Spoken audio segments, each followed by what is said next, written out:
Hey everybody out there in Harley Chat Group land, this is Mighty Warlock coming at you with a new video project I'd like to call What Do Your Pipes Sound Like? Now, I don't know about you, but when I was shopping for pipes, I had the hardest time finding sound clips to give me an idea of what, the pipes I was looking at might sound like.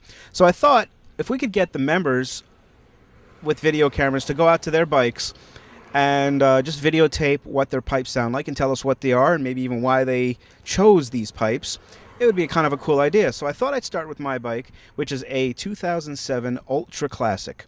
Now I took off the stock mufflers and I threw on some Rush 15301-175 slip-ons.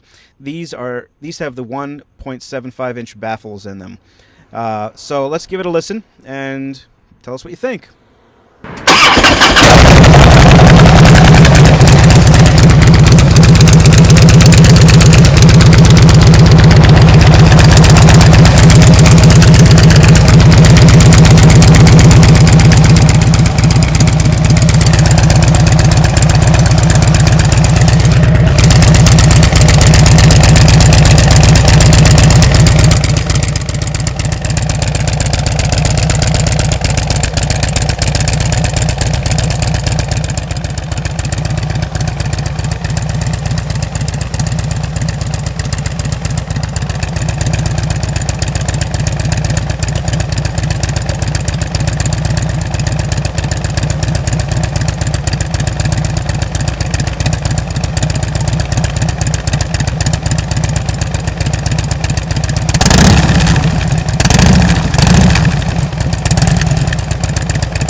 Now that you've heard my pipes, if you've got a video camera, please go out to your bike and just record what your pipes sound like and let us know so all of us can learn and listen. Thanks, and see you later.